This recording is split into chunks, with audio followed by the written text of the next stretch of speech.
돌멩이는 어떻게 만들어졌을까요? 바람이 있을 수도 있고 화산도 있을 맞아요, 거고 화산과 바람은 어떻게 만들어졌을까요? 끝을 규정할 수가 없어요. 양자라는 개념이 네네. 반대예요. 최소로 물질이 계속 내려간 거가 있었을 때는 원자가 있을 거고 네, 맞아요. 전자라고도 하고요. 뭐 네네. 중성자, 양성자 네네. 이게 이제 물질의 최소 단위예요. 네네. 그 다음은 없을까요?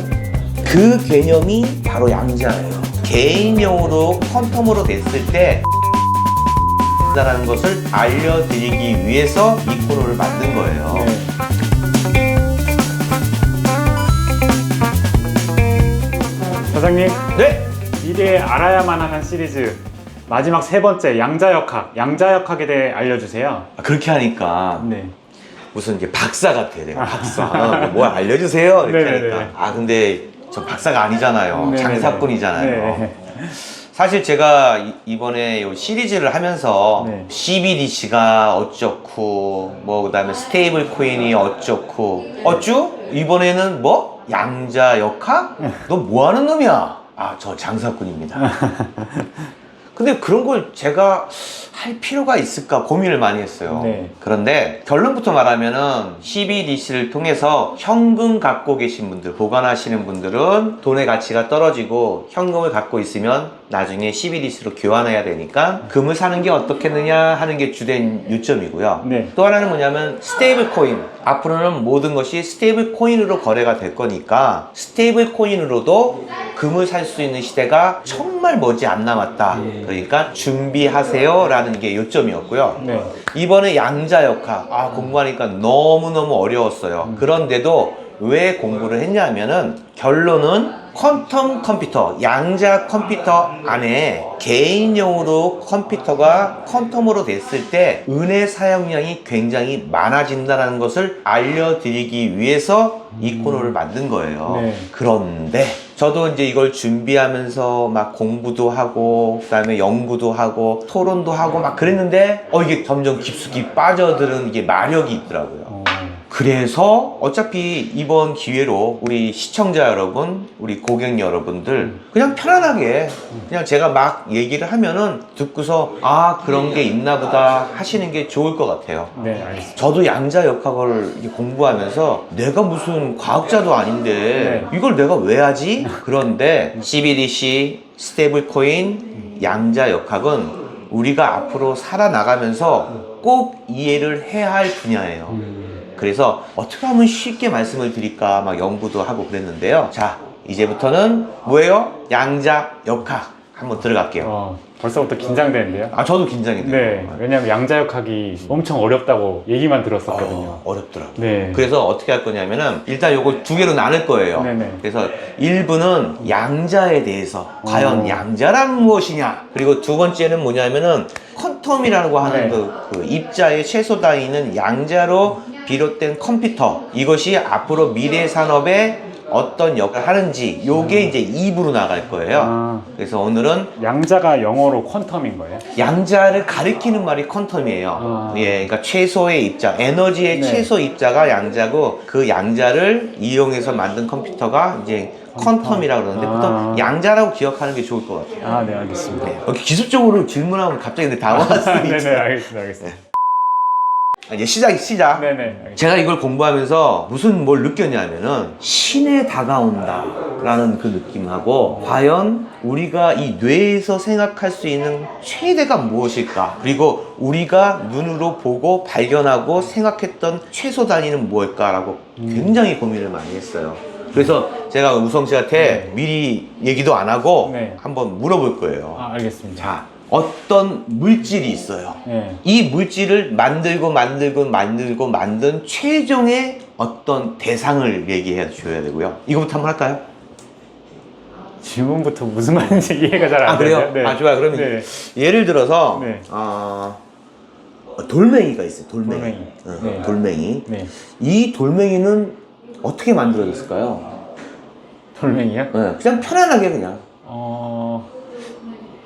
보통 뭐 여러 가지 이제 과학 시간에 좀 배우잖아요. 뭐 여러 가지 이제 돌 종류가 있는데 어떤 것들은 뭐 화산 활동에 의해서 만들어지기도 하고 태적 작용을 이용해서 그쵸. 쌓여가지고 뭐 만들어지기도 하고, 그렇죠. 지각 활동에서 열이 가해져서 뭐 변해서 이렇게 단단해지기도 하고 뭐 그죠. 이렇게 얘기하더라고요. 네. 그러니까 쉽게 얘기하면은 이 돌멩이라는 거는 네. 이 돌멩이를 만든 주체가 있다는 얘기예요. 네네. 이 돌멩이를 누가 만들었건 어떤 영향에 의해서 이 돌멩이가 네. 만들어졌던 네네. 이 돌멩이를 만든 요인이 있다는 거죠. 그럼 그 위로 올라가자고 그 얘기예요. 네. 뭐 그래서 뭐 바람이 있을 수도 있고 아까 아, 얘기한 화산도 있을 맞아요, 거고 맞아요. 화산과 바람은 어떻게 만들어졌을까요? 화산과 바람. 점점 어려워지죠. 네. 화산은 이제 지구 내부의 활동에 의해서. 그리고 바람은 그 공기 기압차로 인해서 발생하는 건데. 좋아요. 네. 네, 이렇게 가면 너무 시간이 걸리니까 이렇게 바로 갈게요. 네. 좋아요. 그러면 예를 들어서 이런 뭐 바람에 의한 거, 네. 뭐 이런 거, 뭐 기압차, 또 그럼 또 주체가 또 기압이 되는 거고. 아, 네네. 그러면 또 위로 올라가고 위로 올라가고 위로 올라가요. 네, 그렇죠. 그러면 어디까지 가느냐? 이 모든 만물을 만든 주체가 어딘가 있겠다고 생각을 하는 거죠. 인간들은. 근데 그게 어떤 이제 종교적인 사람들은 하나님이라고 얘기를 해요. 네네. 그리고 어떤 또 분들은 외계인이라고 얘기도 하는 사람들도 있고, 네. 또 어떤 사람들은 자연적인 어떤 그런 뭐 영향에 의해서 우리가 보이지 않는 어떤 힘에 의해서 이게 된다고 그래요. 네네. 그러면 우리가 생각하는, 예를 들어서 하나님이라고 쳐봐요. 그럼 하나님은 누가 만들었죠? 모르죠. 인간은 알 수가 없죠. 그렇죠. 네. 그러니까 우리가 이걸 거시적인 시야라고 하는데, 거시적인 시야로 올라가면은 끝을 우리가 규정할 수가 없어요. 그러면 제가 말하는 양자라는 개념이 네네. 반대예요. 작게 들어가는 거예요? 그렇죠. 거시가 아니라 이제 밑으로 가자 이거죠. 미시적으로. 예, 미시적으로. 어. 그럼 미시적으로 간다 그러면 아까 돌멩이가 있었죠. 네네. 물질의 최소 단위가 어떻게 된다고 생각해요? 최소 단위. 이제 과학 시간에 배운 거는 원자가 있고 그 안에 이제 양성자, 중성자, 뭐 그런 전자 개념. 뭐 이런 거. 아, 그렇죠. 네, 거기까지. 보통 우리가 이제 최소로 물질이 계속 내려간 거가 있었을 때는 아마 분자가 있었을 거예요. 네네네. 그 다음에 원자가 있을 거고, 네, 맞아요. 그리고 그 원자에 또 전자라고도 하기도 하고, 네네. 뭐 중성자, 양성자, 네네. 뭐 이렇게 내려가는 거고, 이게 이제 물질의 최소 단위예요. 네네. 그 다음은 없을까요? 그 다음까지는 모르겠어요. 저는. 그죠? 네. 그 다음도 있을 거예요. 그 개념이 비롯된 게 바로 양자예요. 네. 우리가 보통 물질의 최소 단위를 이제 원자라고 이제 얘기를 네. 하고 있고요. 그리고 에너지의 최소 단위를 갖다가 양자라고 얘기를 하는 경우가 많아요. 그런데 지금까지가 그렇다는 얘기죠. 지금까지. 이게 되게 중요해요. 지금까지는 원자와 양자가 최소의 단위의 물질이다라는 거. 그렇지만 그 전에 양자라는 개념이 없을 때는요. 원자나 분자가 최소 단위였다는 거죠. 그런데 시대가 지나고 이걸 발명이라고 생각은 안 해요. 저는 발견이라고 생각을 하지. 네네. 이걸 발견함으로 인해서 이거보다 더 쪼갤 수 있는 물질이 있구나라는 걸 발견하는 거죠. 네. 그러면은 여기 말하는 원자와 양자도 언젠가는 깨진다는 얘기죠. 또 발견을 하면. 네네. 그러니까 요런 개념으로 나오면은 위로도 끝이 없고요. 네. 밑으로도 끝이 없는 거예요. 그래서 내가 너무 궁금한 거죠. 끝을 보고 싶은 거예요. 네네. 근데 아쉽게도 저도 못 발견했습니다. 네. 여기서 이제 제가 양자 얘기하면 딱딱하잖아요. 네네. 근데 좀 재밌게 얘기하고 싶어요. 재밌게. 그러니까 보통은 빛, 전자 뭐 이런 것들이 구성하고 있는 것이 그 전에 이제 고전 물리학에서는 입자라 그랬어요. 입자가 아까 얘기한 걸 구성원이에요. 입자가 뭐 이렇게 원자, 네. 전자, 뭐 양성자 이런 것들이 입자라고 네네. 표현을 하고 있는데 그 입자는 보통 우리가 얘기할 때는 물질의 방향과 네. 운동성과 움직임이 같은 방향으로 나간다 그래서 입자라고 그러고요. 그 다음에 또 반대적인 게 파동이에요. 파동. 네. 파동은 운동량만 움직이는 거죠. 에너지가 움직이는 거예요. 이거 깊숙이 생각하지 마세요. 그냥 네. 술술 그냥 천천히. 네. 근데 옛날에 그 유명한 그 과학자, 그 유명한 과학자 누구예요? 응? 왜 여기 코시험이 이렇게 나고 키 조그맣고 안경 쓰고 이렇게 하신 아인슈타인? 그래 아인슈타인. 네네. 이 아인슈타인이라는 이 분이 네. 양자의 개념을 처음 얘기를 하신 분이거든요. 근데 나중에 이 양자의 성질을 파악을 하다 보니까 자기랑 대립되는 주장이 나온 거예요. 그래서 부정했어요. 근데 이분이 처음으로 빛에는 입자도 있고 파장도 있다고 얘기를 했어요. 그러니까 이건 굉장히 큰 이슈였어요. 보는 각도에 따라서 이건 입자로 볼 수도 있고 파장도 볼 수 있다. 네. 그러니까 동시에 존재할 수도 있다는 이론을 했었거든요. 네. 이러다가요 재밌는 얘기가 나와요 이제. 1927년 벨기에에 브루셀이라는 내가 수도인가 모르겠네요. 거기서 전 세계의 논리학자, 화학자들이 한 군데 모여요. 그것을 솔베이 회의라고 그래요. 이 솔베이는 사람 이름이에요. 벨기에에 있는 이분도 아마 물리학자인가 그랬거든요. 근데 진정한 과학자들, 물리학자나 수학자들은요 자기가 발명하고 발견한 거에 대해서 지적 재산권을 하게 되면 돈을 어마어마하게 벌어요. 소위 말하면 특허죠, 특허. 네네. 근데 이제 이 솔베이라는 분은 아마 이 특허를 낸 것 같아요. 그래서 부를 많이 축적을 했어요. 이런 뭐 의학회사나 이런 쪽으로 해가지고. 그래서 이분이 약간 가슴에 찔렸는지 자기의 재단으로 해서 그 돈을 모아서 그 많은 분들을 초청하는 거예요. 물론 그분들이 그냥 오겠어요. 뭐 비행기표, 식사, 그다음에 그쵸. 어느 정도 일정의 돈도 지불을 할 거예요. 누구는 회담이라 그러는데 회담하면 왜 군사적인 어떤 느낌이 나니까 이건 회의라고 얘기하는 게 나을 것 같아요. 이게 지금도 해요. 주기적으로 이제 개최가 되는 거예요? 한 3년에 한 번씩인가 하는 걸로 알고 있어요. 거의 모인 사람들이 주로 이제 그 물리학자, 뭐 화학자들 와서 서로 의견하고 막 그런데 옛날에 그 인문학적인 관점에서도요 그런 구실을 한 곳이 있었어요. 그렇게 모여서 인문학자들이 모여서 그렇죠. 회의하고 그런 데가 그렇죠. 있어요? 그게 언제냐면은 아테네 학당이라고 들어봤어요? 아테네 학당이요? 네. 아테네 도시 이름을 아는데 학당이 있었다는 건 모르겠는데요? 옛날에 저기 그리스 있잖아요. 그리스. 지금은 그리스가 좀 어렵죠? 그쵸, 경제적으로 좀 어렵다고 들었어요. 근데 저는 이제 그리스를 생각을 하면요. 그 이제 그리스의 아테네 광장이라는 데가 있었어요. 거기서는 참 이 민주주의도 그렇고 모든 시스템이 완벽했다고 볼 수 있어요. 그때 시절에. 거기에 철학자들이 얼마나 많이 나왔어요. 뭐 소크라테스, 아리스토텔레스, 그다음에 누가 플라톤 이런 사람들이 그 시대에 나왔단 말이죠. 맞아요. 아테네 그 광장이라는 데가 있는데요. 그 광장에는 여러 사람들이 이렇게 다닐 수가 있는데 어느 누구나 그 광장 안에 서서 말을 할 수 있었어요. 사람들 앞에서. 네.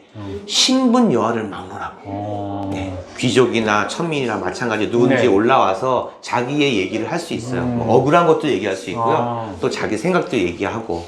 근데 이게 발전해서 지금의 아테네 학당을 이루어서 그럼 철학자, 인문학자, 역사학자 뭐 이런 사회학자들이 모여서 토론을 해서 발전을 시키는 거죠. 그러니까 제가 누누이 얘기하는 거는 라이벌이라는 그 의식이 있었는데 옛날에 아테네는 그 라이벌이 아니고 약간 그 스승인 것 같아요. 스승. 그죠? 누구의 제자, 누구의 제자. 소크라테스, 플라톤, 아리스토텔레스. 뭐 이렇게 나가는 제자의 입장인데요. 왜 그런 거 있잖아요. 정말 사회가 발전하고요. 어떤 과학이나 어떤 인문학이나 문학이나 경제가 발전하려면요. 제자가 스승을 이겨야 돼요. 왜 그런 거 있잖아요. 제자가 스승을 이겼어. 그럼 그 스승은 기분 나빠하면 안 돼요. 오히려 존중해야 되는 거예요. 나의 이론을 반박해서라도 새로운 이론이 나오고 내가 틀렸다, 다르다는 개념으로 새로운 이론을 나왔을 때는 발전이 되는 건데 야, 네가 감히 말이야 이런 야, 나와. 너랑 대화 안 할래. 하는 그런 스승은 되면 안 된다는 거죠. 그리고 라이벌. 이때 시절 때도 라이벌이 있는데 라이벌이 얼마나 나를 성장시키는지를 이런 역사적으로도 알 수가 있다고 생각을 합니다. 그 얘기 들으니까 그 모차르트하고 그 영화에 질투하는 나왔죠. 사람. 맞아. 그거 생각나고 그래요. 또 이제 이창호랑 조웅현이었나? 그렇지. 가르쳐서 자기를 능가하게 좋은 하잖아요. 얘기. 그래. 그 라이벌이라는 거는 사람은 누구나 죽잖아요. 천년만년 살 것 같지만 그런데 라이벌로 인해서 내가 이 사람으로 얼마나 성장했는지를 알 수가 있어요. 이 사람을 이겨서가 아니라 이 사람을 이기기 위해서 노력한 그만큼의 나의 실적이, 성적이, 그리고 그만큼의 업적이 남는 거예요. 근데 왜 1927년 제5차 솔베이 회의 얘기를 하냐면 아주 유명한 사진이 있어요. 이 사진에는요 한 30여 명이 이렇게 단체 사진을 찍은 게 있어요. 이게 왜 중요하냐면은 여기에 물리학자, 화학자들이 모여가지고 서로의 의견을 교환하는 거예요. 그래서 거기 30여 명이 이렇게 쫙 하고 단체 사진을 찍었는데 무려 여기서 18개 정도의 노벨상이 나와요. 어마어마한 거예요. 반이 넘네요. 예. 거기에 있는 유명한 분들이 그 솔베이 5차 회의에 다 참석해서 사진 찍은 게 있어요. 아까 얘기한 그분 누구죠? 아인슈타인. 그분이 있어요. 아, 그분이 영향력이 컸나 봐요. 혹시 아인슈타인이 그 어떻게 해서 노벨상을 받았는지 알아요? 제일 유명한 건 상대성 이론이니까 그걸로 받지 않았을까요? 내가 얘기한 거 넘어갔어. 아, 그래요? 그거 아니에요. 아, 아니에요? 예, 그게 오. 아니고 광전 효과라 그래가지고 광전 효과. 예, 빛이 아까 얘기한 뭐 입자도 될 수 있고 네. 파동도 될 수 있다 아. 뭐 그런 걸 해서 빛이 비쳐서 뭐 어떤 그런 내용으로 해가지고 어. 그 노벨상을 받았는데 그래서 그런지 그 네. 전에 받은 것 같아요. 맨 앞줄 가운데에 있어요. 아. 자기가 이제 그 딱 이렇게 가운데 딱 과학자들 이렇게. 사이에서도 약간 그렇죠. 중심이 되는 사람. 맞아요. 그리고 보시면 이 사진에서 맨 뒤쪽에 가운데쯤 계신 분이 슈레딩거라는 분이에요. 슈레딩거 들어봤어요. 들어봤죠? 네. 그리고 가운데 줄에 맨 오른쪽에 계신 분이 있어요. 네. 그분이 뭐냐면 릴스 보어예요. 리스보. 예. 처음 듣는데요. 제가 이 얘기를 왜 하냐면요. 네. 이 회담에서 굉장한 이슈가 있었어요. 그러니까 말하자면 맞짱 싸움, 맞짱 토론이 있었어요. 토론이. 과학자들끼리 의견 충돌이 있었나 충돌이 보네요. 있었죠. 여기 계신 분들은 아까 얘기했죠. 노벨상을 갖다가 18개나 배출했다고. 네. 그리고 거기에 홍일점이 있어요. 왠지 알 것 같아요. 알아요? 네. 누구예요? 퀴리 부인 아닐까요? 맞아요. 네네네.